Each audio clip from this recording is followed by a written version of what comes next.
ঘুরে আসি কেমন লাগে ডাক বাংলো। আপনি ছোটটা কত করে রাখবেন? সুন্দর আছে এগুলো।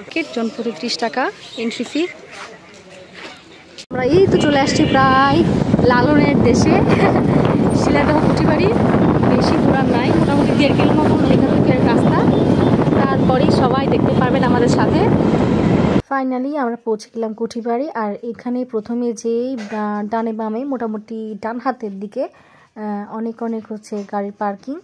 তো ওখানে আপনাদের গাড়ি বা পিকনিক কর্নার থেকে গেলে যত গাড়ি সব ওখানেই পার্ক করার ব্যবস্থা। আর তারপরে এই যে রবীন্দ্র কুঠিবাড়ির মেইন গেটটা, যেখান থেকে আপনারা একদম ঢুকতে পারবেন শিলাদহ। রবীন্দ্র কুঠিবাড়ি শিলাদহ মেন গান থামাচ্ছে তোরা। একটু মেইন গেট, আর মেইন গেটের ডানে বামে এই যে বেশ অনেক সুন্দর সুন্দর দোকান, মাটির দোকান, এটা ওটা জিনিস বহুত কিছু।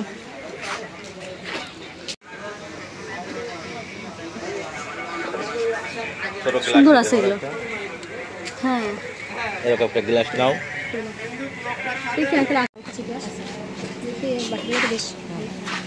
অনেক সুন্দর এই বাটি মাটির সাইজ জানে মানে আমাদের বাগেরহাট থেকে কিন্তু এখানে রিজনেবল প্রাইস অনেকটা। দেখা যাক কোন কিছু নেওয়া যায় কিনা এখন।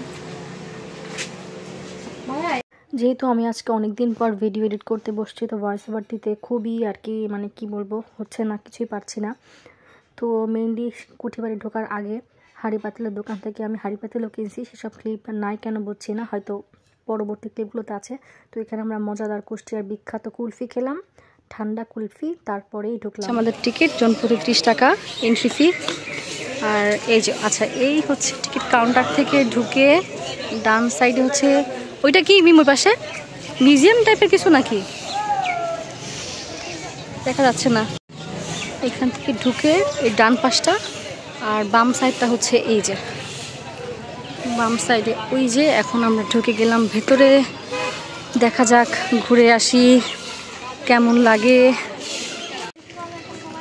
মিম এখানে মনে হচ্ছে কোনো প্রোগ্রাম হয় মিম না? যে মুক্ত মঞ্চ টাইপের স্টেজ করা, সামনে যেহেতু বড় মাঠ, প্রোগ্রাম হওয়াটা স্বাভাবিক। এই যে দেখা যাচ্ছে শিলাদহ কুঠিবাড়ি 0 কিলোমিটার। আর এই সাইডে আছে হচ্ছে জেলা পরিষদ, ডাক বাংলো, শিলাদহ কুষ্টিয়া।